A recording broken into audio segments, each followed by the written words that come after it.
This is Where We Live from Connecticut Public Radio. I'm Catherine Shen.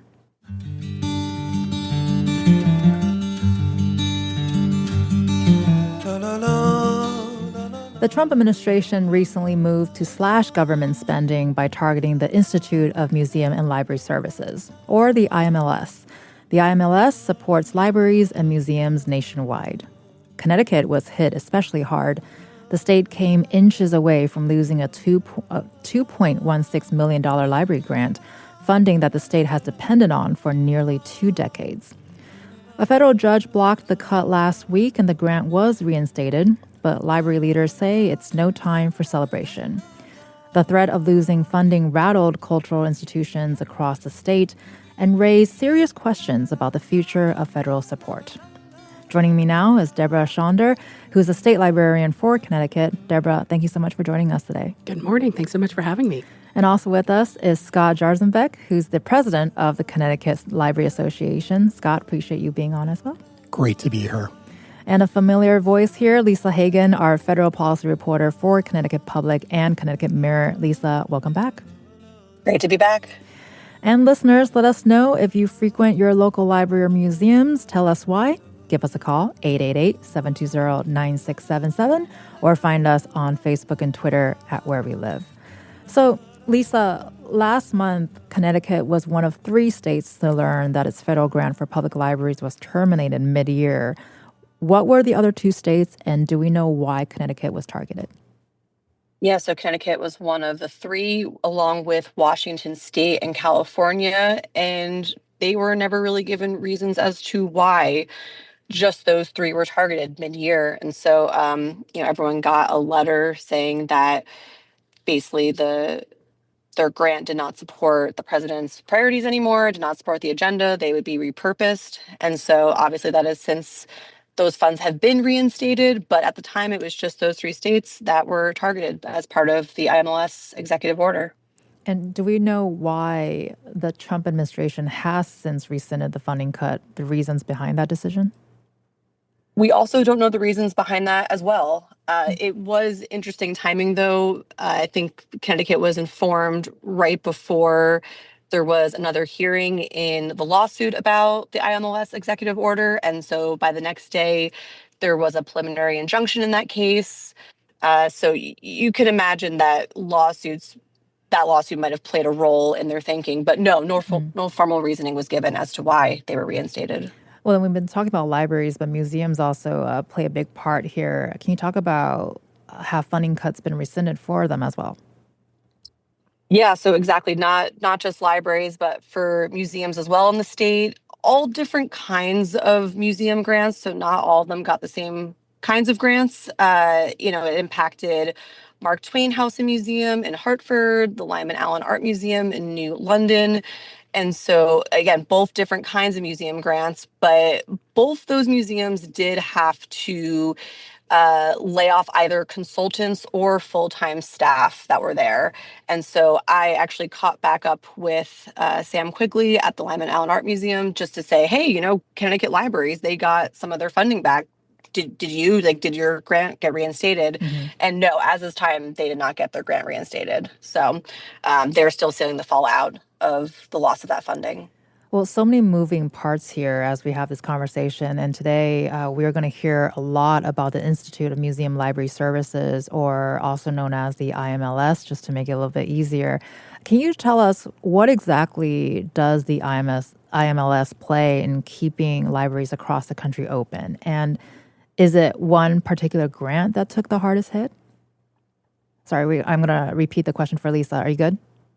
Yeah. Okay, great. No, wasn't sure that was for me. I apologize. Oh, sorry. But go for it. Yeah, no, I mean, the biggest one for the libraries was, and I know that others on the show will speak to it, was the Grants to States program. And so that was that $2 million one, an annual one they'd gotten every year since, I think, 1996 when the agency was created. And so that's really the biggest one that goes and supports states. I know there were, I don't remember the names offhand, but there were some smaller funding streams that were also going to to the libraries. And then for museums, there was the Museums Empowered one. There's just all different kinds of funding streams. And again, all different dollar amounts. But that Grants to States program for the Connecticut State Library, really the biggest one, supports a lot of staff. Um, and yeah, I mean, it's reinstated now, and I'm sure that'll help keep going, especially as we get towards the summer reading, book clubs, and so it really supports a lot of different services. And then with museums, it was with kind of thinking through new exhibit programming, in terms of also just their procurement and just kind of going through catalogs and digitizing that. So it really just had a lot of different purposes of how that funding was supporting both libraries and museums. So, Deborah, our state librarian here, has been happening, and of course, you've been on the ground as this is going. Take me back to that moment. Was it a surprise for you when you got the email that the funding has been cut? What was the moment like for you? It was definitely a surprise. What we've been seeing is a lot of late night emails. And so it was something that came in after hours on April 2nd, notifying us that the grant had been terminated effective on April 1st. So it was a retroactive termination. And we didn't know immediately if it was just us, if it was impacting all state libraries. And this was the Grants to States $2 million grant. And so by the next morning, we had learned by talking to each other that it was the 3 states that had received those termination notices. And everyone else sat on tenterhooks waiting to see if they were also going to get the notice. We weren't sure. As Lisa said, there was no real explanation given. And so it was just a lot of confusion and inability to even understand why we were being specifically targeted, and what that would mean for us moving forward. Well, and so this is a population-based grant, correct? Yes. And I think every state receives sort of a base grant Yes, of that's correct. $1 million a year. And so Connecticut, I think, sits around, as we mentioned earlier, about $2.16 million. And it changes a little bit every year. It does. It slightly adjusts, but it's around that $2 million mark. And so did the state take immediate action when you received the news? What did the news set into motion? Quite a lot of things. We have in the state, because this was not the first grant terminated, unfortunately, the state has set up mechanisms for reporting. And so I was able to notify Office of Policy of Management, the governor's office, and others about the fact that this grant had been terminated. And I think in part because of the nature of this grant, we were not told to stop work. We were not told to immediately halt our activities, to put staff on hold, fortunately.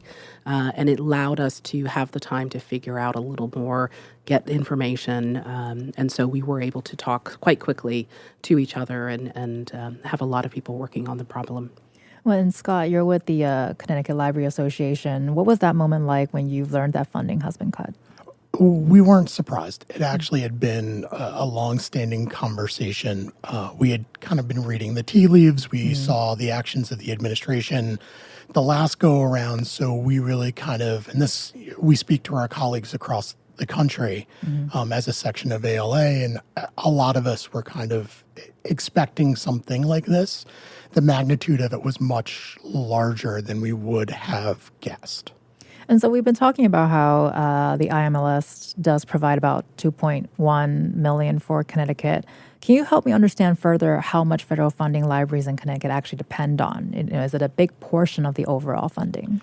So for libraries at a local level, it's really not about direct funds. What it's about is, and this is what public libraries and libraries across the state do so well, which is shared resources. So we, share books, databases, and some of them are provided at a state level. So for us, when we're looking at are these services being reduced and being used by our patrons, we may need to purchase or license that material or those databases or pay for some of those services. And it's expensive, and it's a significant pressure on our budget. So for most library directors, they're already looking at the next fiscal year and wondering, how do we pay for these services if there's a demand from the public? And Lisa, is this the first time we've seen President Trump take aim at libraries and museums? No, he's tried this before and tried to cut just a lot of just general federal funding writ large in the first administration. And so, again, I think as other people have spoken to, kind of reading the tea leaves. And I think, again, as we've seen a lot of what they tried to do in the first administration and maybe failed to do or couldn't execute or got held up is being tried again in this current term. And so that's, I think, why we're seeing a lot of hits across federal funding in the federal government, again, just across the board, but again, at IMLS. And so, still tied up in court, that lawsuit's still in effect and making its way through the courts. So definitely got to wait and see how the rest of it plays out. Well, and then Deborah, we were just talking about looking into the future, as a lot of libraries are, for the next fiscal year. So what level of concern does the state library feel about future funding, especially as we're looking forward into 2026? There's quite a lot of concern at this point. We had that moment of relief when we learned that our grant had been reinstated. But really, what that does is it solves the immediate issue. The issue is President Trump has also put IMLS on the FY26 proposed budget for full elimination. So everything would be taken away. And as Scott mentioned earlier, that was a tactic that they had tried several times in the previous administration as well. So that question is, in FY26, which would start October 1st of 2026, where is that $2.1 million going, and where will it be coming from? So we had already been talking with the state officials about that, knowing the history of funding for libraries. And so what the state is doing essentially at this point is saying, okay, how large is the problem across the board for federal funding? How do we potentially respond to that? And they're still gathering information, but we are definitely keeping an eye on the advancements and what's happening. Well, and so we're going to go deeper throughout this conversation about what those impacts are like, what services would be impacted with the funding cuts and all of the information that's been coming out in a very speedy fashion. But Scott, sort of historically speaking, how long have federal funds held up libraries in Connecticut, and are there any alternatives? Well, really, for as long as we've been getting those funds, they've supported us here in Connecticut and in other states. The impact it's going to have, again, is across the board. Because we also know that besides the cuts to the IMLS, and there will be cuts to road funding, there will be cuts to public safety and education. And we're already hearing this at a local level. So it's kind of this ripple effect that we're seeing that we are really concerned, because if the state's unable to provide library services, and at the same time our local municipalities are saying, hey, we need $2 million for, roads and education, libraries are usually pretty early in the list for things that are cut. So it's this ripple effect, but we don't want to see a loss of the talented staff that are at the state library who train us. We don't want to see, we depend on multiple databases. We don't want to see a reduction of services for the sight impaired. There's just a multitude of small services, and it all builds together. So it's something that we're incredibly concerned about, not just financially, but what are we not going to be able to do for our patrons? Well, and Deborah, Scott just shared what he's heard from the municipality and the local level. Are you hearing anything similar, or what are you hearing from that level? And also, what have you heard from Connecticut residents? I think that's a really great question. There's definitely a lot of concern about the programs, as Scott was talking about. What the state library really does is it provides a scale of services that the local libraries are not necessarily able to do. So we're able to support the Library for Accessible Books. We provide the Middletown Library Service Center, which is a library for libraries. You can check out book clubs, you can check out puppets, you can do professional development. And so there are a lot of things that, as I said, a local library may not be able to do or only able to do on a small scale that the state library is providing. And I think a lot of people aren't aware of the breadth of services that are coming out of the state that are supporting the municipalities. And as Scott said, a lot of people like to talk about loving their library. Funding their library and supporting it is a very different thing. Connecticut, unfortunately, sits very low on the list of municipal support for libraries. We're well below the national average. And so it's really helping local legislators, local leaders understand how significant libraries are in their ecosystem.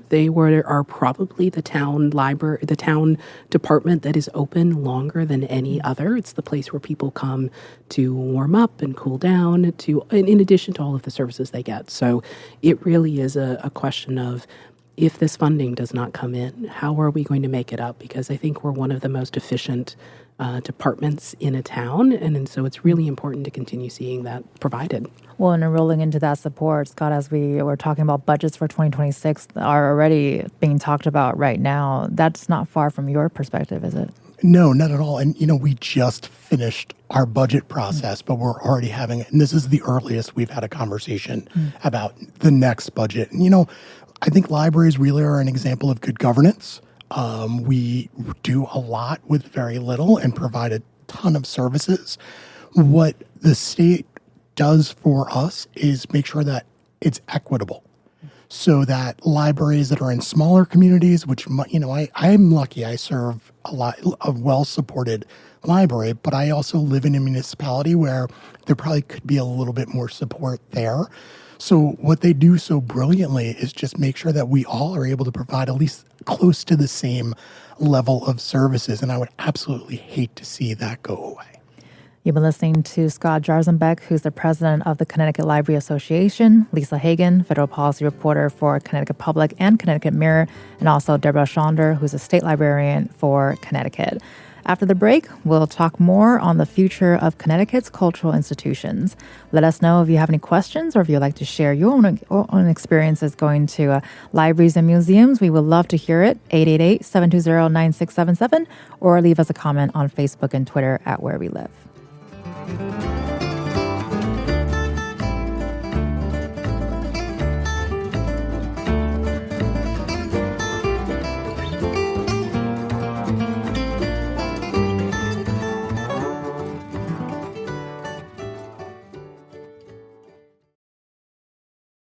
This is Where We Live from Connecticut Public Radio. I'm Catherine Shen. President Trump is attempting to cut funding for libraries and museums across the country, saying that they no longer align with his priorities. This hour, we're exploring what that means for the future of Connecticut's libraries and cultural institutions. Still with us is Scott Jarzenbeck, who's the president of the Connecticut Library Association, Lisa Hagan, federal policy reporter for Connecticut Public and Connecticut Mirror, and Deborah Schonder, state librarian for Connecticut here. And Lisa, back to you real quick here. How has Connecticut's Attorney General William Tong responded in the face of these funding cut threats? Yeah, so Attorney General Tong has a lot of lawsuits he's been involved in. And so this is kind of a similar effort where it's a coalition across states, probably close to 24 attorney generals who sued and basically tried to, oppose the executive order that placed IMLS staff on administrative leave and was cutting all these grants. And so, again, that might have been why we're starting to see some grants from IMLS come back, was that pretty recently there was a preliminary injunction in that case. So again, Attorney General Tong was part of that effort. And so when there was that executive order in March, all of the staff was on leave, grants were starting to get cut. I think as of right now, because of that injunction, staff might have to start coming back. But again, things are really just in flux at this point. So it is a lawsuit that I think will be tied up for quite some time. And have you heard from any other local lawmakers speaking out about what's been going on here? Yeah, I think Connecticut's congressional delegation were all pretty opposed to that. Senator Richard Blumenthal specifically had written to the acting head of IMLS trying to get all those grants reinstated, trying to get IMLS reinstated. And so, we've seen a lot of local efforts in trying to get that back. But again, it seems like that lawsuit is having the biggest effect in trying to bring some of this back. Well, and Deborah, earlier we touched on some of the services and the programs that the federal grants support, and the idea that local libraries also offer way more services than just kind of checking out books. Can you give us a better idea of what does that look like? What are other programs and services that people use? Absolutely. So that $2.1 million supports 13 members of the state library staff and they work in something called the Division of Library Development, and they're responsible for providing those statewide library services to the entire state. And what that looks like is a lot of different things. So the Connecticut Library for Accessible Book, which is for those who are blind, low vision, or reading impaired in some way. It is also the Middletown Library Service Center, which, as I said, like that library for libraries. And that is a really amazing way to have resources available to libraries that they maybe only need occasionally or once in a while, and then they can check those books out. We provide a wealth of professional development services for libraries to help them continue their own development throughout the course of their careers. We also support summer reading. That's a really big one this time of year, for example. Last year, there were almost 9,000 summer reading programs across Connecticut, over 200,000 kids and families who participated. And a lot of what that is the state library is providing a lot of the resources and materials, the theme, book lists, all of those kinds of things. And then the local library can choose to use those resources and provide programs and things like that at the much more local level. So we support E-Rate. We have the statewide ebook and audiobook program, which supports both public libraries and school libraries. And to a point that Scott made earlier, there are libraries in Connecticut that are small, very small. They have very limited staffing, very limited funds. There may be libraries that is the only way they are able to provide ebooks or access to databases. And they're popular things like Ancestry and some things like that. So quite a wealth of resources that we're pushing down to the local level. Well, can you talk about the local, some of the local programs, Scott, especially since we've been talking about, people go to libraries for different reasons. There's computers and games and all of these services, doing your taxes and classes. Can you elaborate a little bit more, maybe for those who may not frequent their libraries and might be thinking about it? Sure. One thing people don't realize is that libraries can really be a co-working space. So at my library, we have I believe it's about 9 study rooms used all day long. Our staff have to monitor them and we have to take care of them. And the library as a third place has become really important. Deborah covered earlier, during cold and hot seasons, we are the primary community areas that people go to stay warm or to cool down. Then there are other things that will be affected by this reduction of funding, like our Museum Pass program. You can go to your library and borrow a Museum Pass, which gives you either entry or entry at a reduced cost. So our concern is, if our museums are having their funding cut, is this a program they're going to want to pull away from? That's incredibly important. And then the touch on summer reading. Summer reading is really important because it helps keep kids reading over the summer, and it helps reduce that summer slot, especially if we're kind of those students in the middle. And that's incredibly important. And what the state library does in their training and kind of helping prepare that really helps build capacity for libraries like mine, who are well-staffed and well-funded, and also libraries that are smaller. I mean, it's really that additional organizing and training is, if we lose that will be a devastating effect. Well, I don't know why, but as you're sort of describing these programs, I have this image kind of pop into my head of a library space with the old school, I can't believe I'm saying this, but the old school Macs, the colorful Macs, where I've seen libraries with those computers and people, young and old, jumping on to those technological services that may not be available at home. So can you talk about that a little bit more? Just the idea that you can have access to basic technology at the library if you don't have that access in your own home or in your own workspace. Well, we bridge that digital divide, but we also do it keeping levels of digital literacy into perspective. So you can walk in the library and you'll find a typewriter, a fax machine. It's probably our least favorite piece of equipment, a photocopier, but then 10 feet away, a 3D printer, and other types of technology. A lot of libraries have maker spaces or maker programs. So our view is always, the people who are falling a little bit behind in technology, let's continue to provide those resources for them and maybe bring them along. But if someone wants to come in and try 3D printing, they can. There's a high likelihood that they can do it at their local library or find a library in the region, because again, we don't close our doors based on the town that you live in. You can get a library card at any library. and you can go to programs at the majority of libraries. There are 1.2 million card holders in the state of Connecticut. That is 1/3 of the state. That means one out of every 3 people are using the library maybe every day, maybe once a year. And they can do it in any municipality. And I think that's a beautiful thing. Well, I love the fact that we have an interlibrary loan system. That is so convenient for those days when you're like, wow, I can't find this book in my local library, but it's actually available across the state.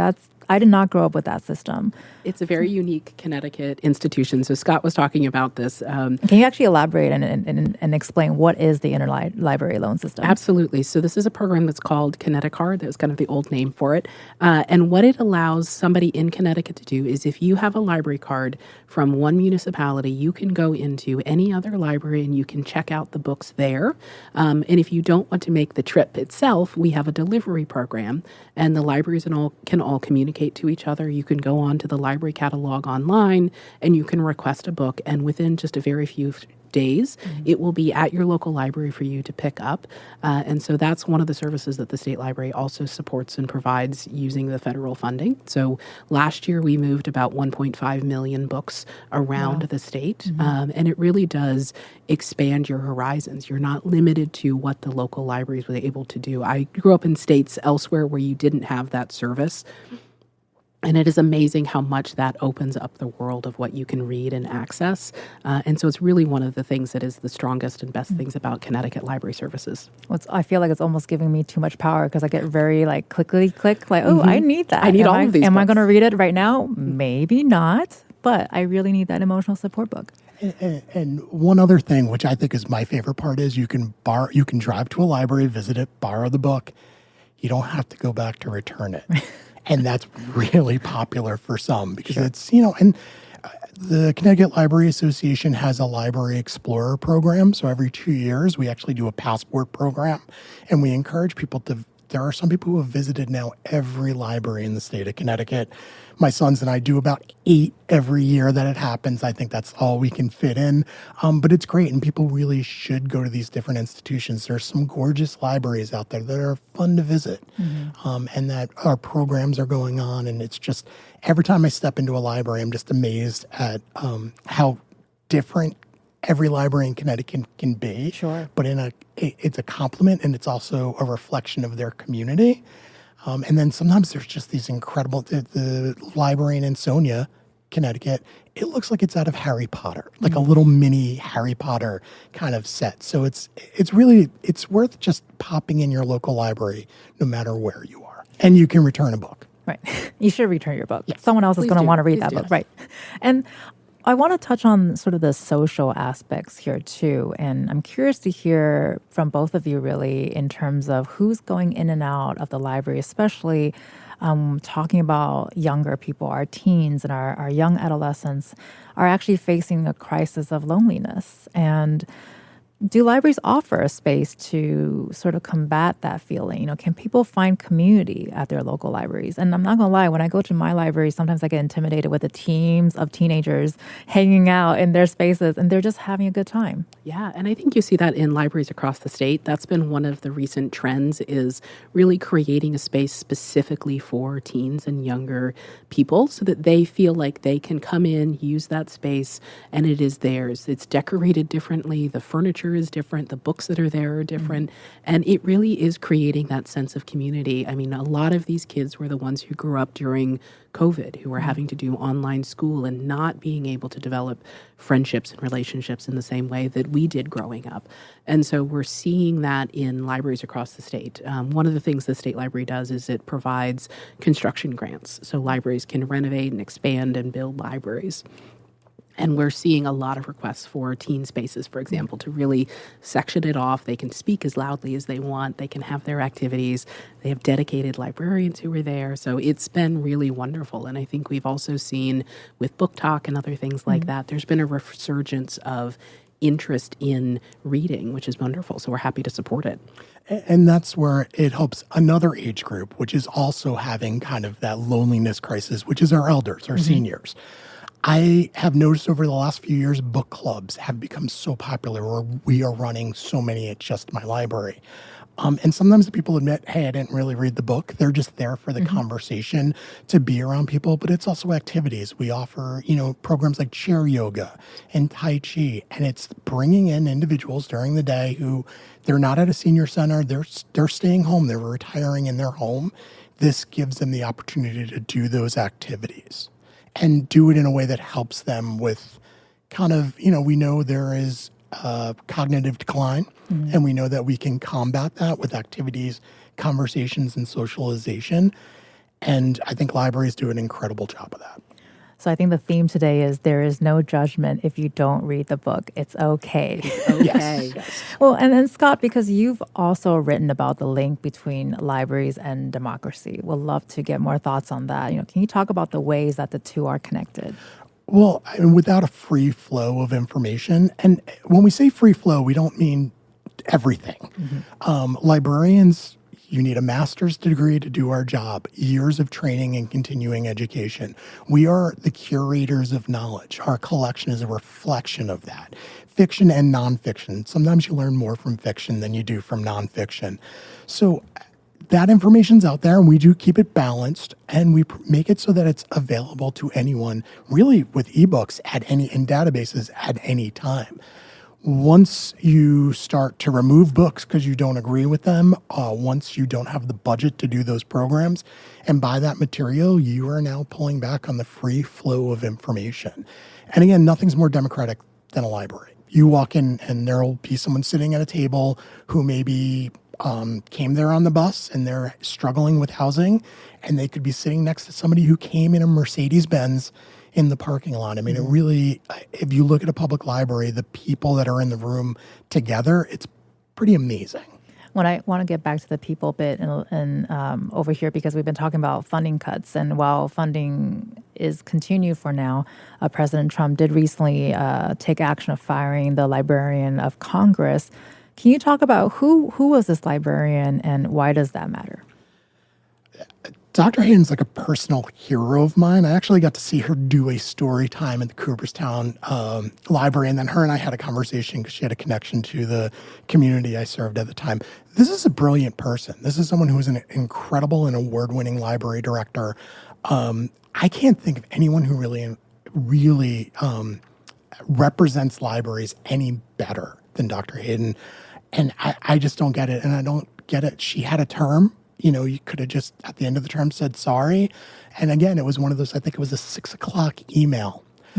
So it makes no sense. I know that the staff there are fighting a good fight. And there is some pushback because librarians take democracy and doing things correctly seriously. But it just, there are no words I could say on the radio to say how I feel about just an incredible professional losing their job for no good reason. Well, we appreciate you sharing your thoughts either way. Deborah, any thoughts on that? I would just echo what Scott said. Dr. Hayden is an incredible person who is doing so much good work to bring the Library of Congress, which we always forget, it's the Library of Congress, it serves them, but she was making it the people's library who was really providing these services and resources and setting such a wonderful example for professionals, for librarians, for the country of what it means to live in and support a democratic state. And so I think it's just really sad news that we learned that as well. Well, and Lisa, I want to come back to you quickly here. You've been on the ground in DC covering all of the things. What can we expect to see next as we continue to follow on this? I think it was brought up by both guests, but just looking forward at that fiscal year 2026 budget. I mean, when President Trump, whenever a president puts out a budget, it's mostly a messaging document. It's a proposal. It is not necessarily what is going to be implemented by Congress. And so that's the thing. It really will be on Congress in the next coming months when they're funding the government to figure out what will be funded, what will be cut. And I think a lot of the time when we're looking at DC right now, we're talking about savings and spending cuts. And so IMLS is really quite a small federal agency. It's a really small budget. And so if you're looking for big savings, that's not really going to be where you're going to find it. But I think that's kind of what we'll be looking to next is when they fund the government, what is on the table. And they might look at the budget, the president's budget, and say, yes, we are going to we are now going to cut spending from IMLS and effectively, take its funding away. And so that is something I think to be watchful for over the next coming months, instead of just looking at the messaging from the president.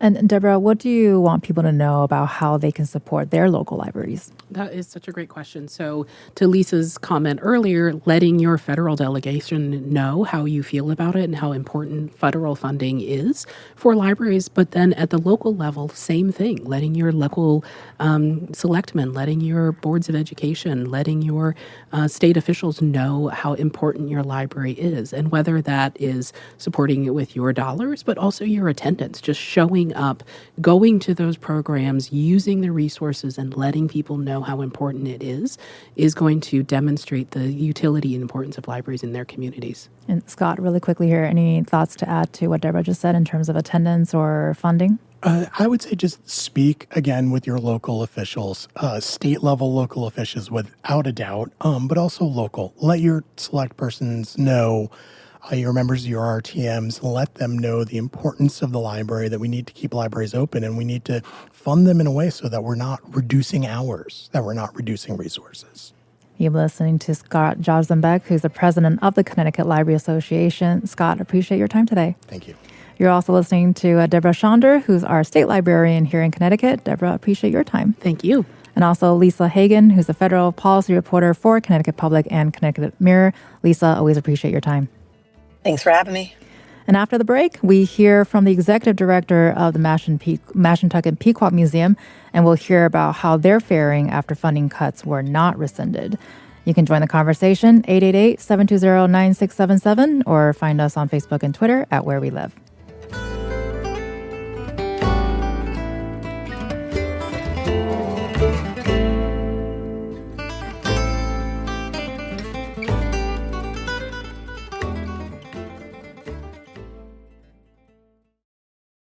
This is Where We Live from Connecticut Public Radio. I'm Catherine Shen.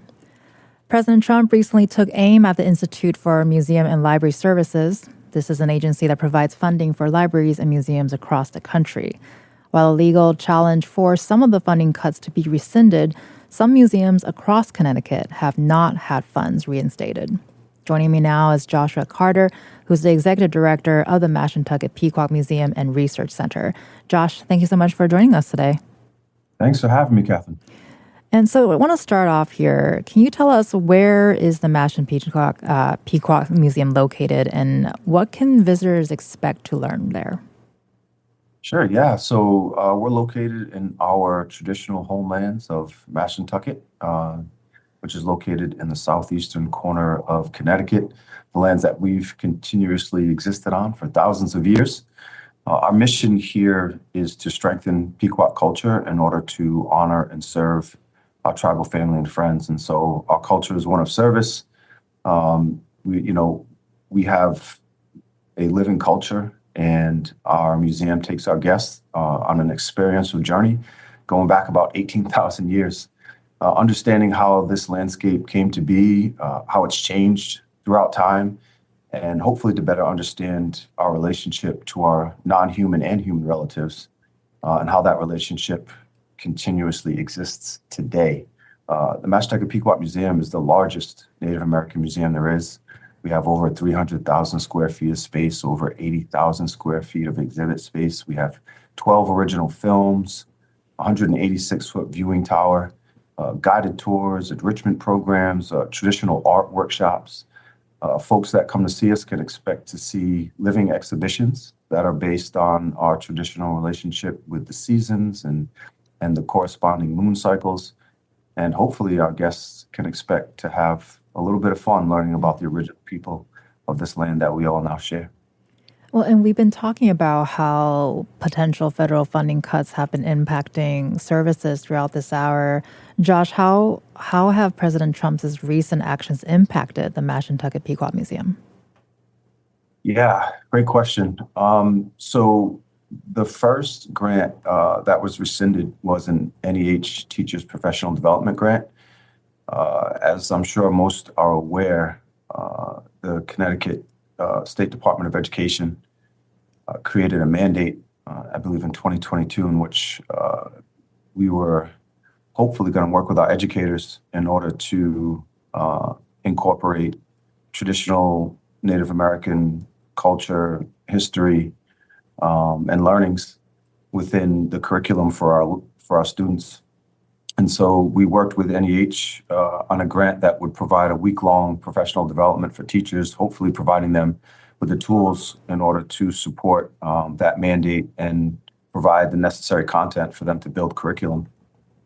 Again, providing hidden histories and learnings about who the original people are of the land that again, we now share.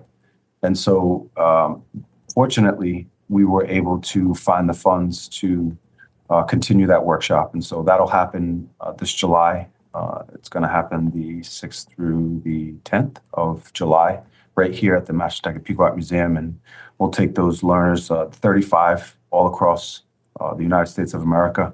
So 35 different teachers will come here to Mashantucket and get a firsthand education on Northeastern woodland culture. So we're feeling blessed about the fact that we can still move forward with that, but nonetheless, it was certainly a hit.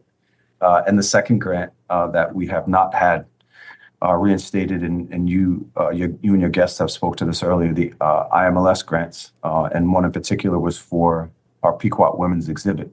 We are a matriarchal and matrilineal society. The divine feminine and women are the cornerstone of our culture. And so we're still working to figure out how to find the funds that will support that exhibit. Because again, this is a very important priority for our community to be able to share with the larger culture just what is really important about the women in our communities. And, again, a major challenge, but one that we will find a way to make happen. Well, and as you're working on these future projects, we've also been talking about what does the future look like. What are the conversations you're having with your team right now? What's going through all of your collective minds? Yeah, that's a great question. Whether times are, going well or not going well, it's always important that we rely on our values, right? They're kind of our guiding light, and particularly when things get tough. And so our highest value in our community is relationship. Traditionally, historically, even in modern times, it's certainly to the land, the waters, the flora, the fauna, and our human relatives. But, it's really about our relationship with other communities. And fortunately, we're in the midst of a project with the Mystic Museum of Art. We've created a really strong relationship with the folks who now inhabit some of our traditional homelands in Mystic, the beautiful lands of Mystic. And in June, we're going to open an exhibit called Gata Makwonkanash, which means Gifts of the Ocean.